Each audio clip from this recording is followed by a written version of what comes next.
I'm Michael Diamond. This is Muscle Central. If you like this video, give it a thumbs up. Share, subscribe, turn on your notifications, leave a comment. Okay, I'm still not quite over my laryngitis. Bear with me. There's a few more things I want to add to the Samson Dauda, Milos Sarcev thing.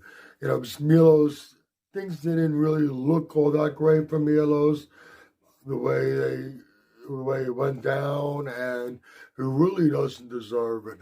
I don't think anybody in the industry would have anything bad to say about him. I don't think it's fair. Yeah, some people might say, well, probably is Milos' fault. Look, after all, James Hollingshead dropped Milos also. James Hollingshead, yes, work with Milos, then stop working with Milos. Just before he was set to go on stage, about 2 weeks before the show, he dropped Milos, if you would. But you know what? James is a different story because he's done that before with previous coach Patrick Tua, and there was someone else. And there's nothing wrong with that because he hires the coach. He's the boss, and he makes the final decisions. For whatever reason, something causes James to drop them at the last minute, and he ends up finishing the preps himself.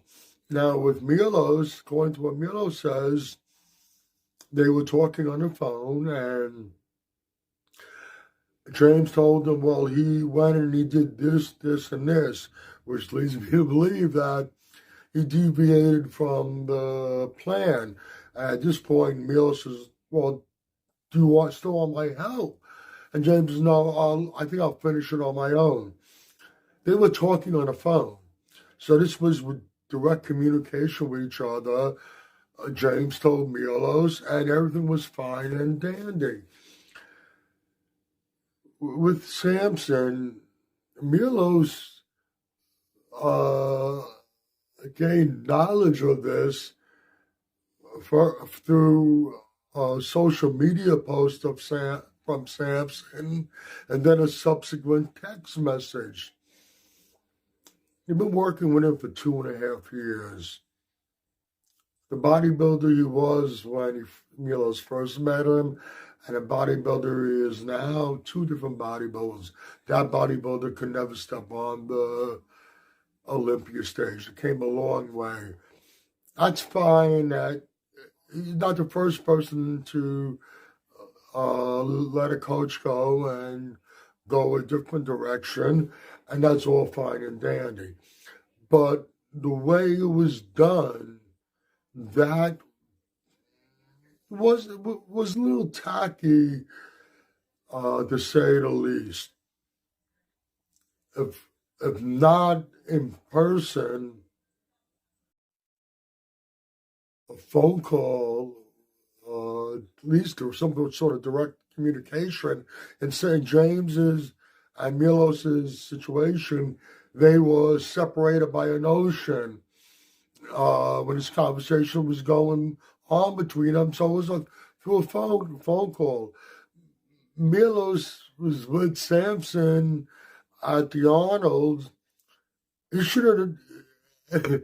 He had every opportunity to talk to him in person, and it's obvious that he didn't. That really was tacky, like I said, tacky to say the least. Then in his social media post, he said that he did some things before the show, before the finals, that he now regrets. So right away, everybody's thinking about Milos and his insulin protocol. Everybody knows about it. Some people don't agree with it. But you know what? Milos has been working with athletes for quite a while.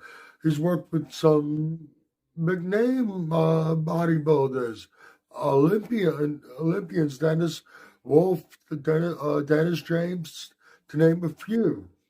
We've never heard about anything happening, any health issues with any of Milos's clients. Milos has a lot of knowledge. He knows what to do in some very extreme situations, and he's there with him. I don't know. Maybe he was having a severe panic attack, severe anxiety attack, and make it feel like you have one of those. It's you got the symptoms of a freaking heart attack. I don't know, but I don't think Milos put his health in any jeopardy. Milos' approach is like I said, might be questionable by some, but he's really also very on top of things. And once again, we haven't heard of any issues with anyone previously. Then when you were giving thanks to Milos, if I could say that, it was just very point blank. Yeah, we worked together for 2.5 years. We have a good run. I made some improvements. Time to move on. It wasn't until there was some backlash from people on social media, from fans, and from some people in the industry spoke up, said some things. Then you came out and you made a more heartfelt, sent out a more heartfelt thank you, or at least it appeared. It was said much nicer towards Milos. But it wasn't until after you caught some flack for your very nonchalant, if you would, approach.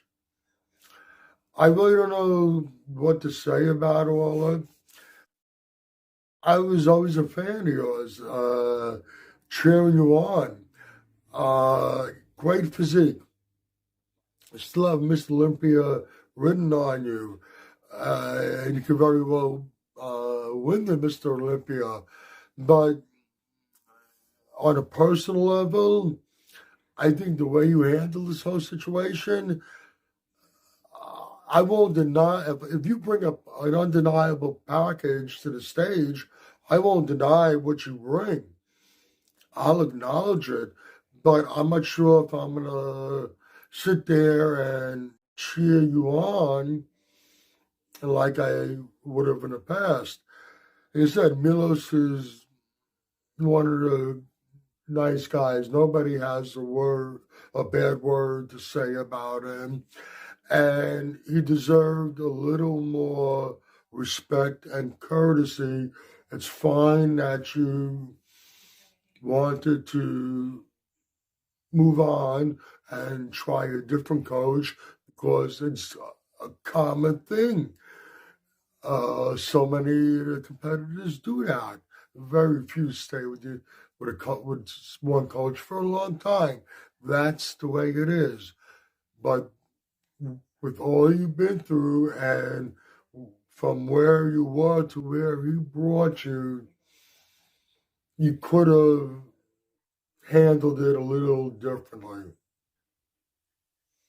Okay, you can agree or disagree with what I've said. Either way, let me know in the comment section. This is Michael Diamond, and I'd like to thank you for watching Muscle Central.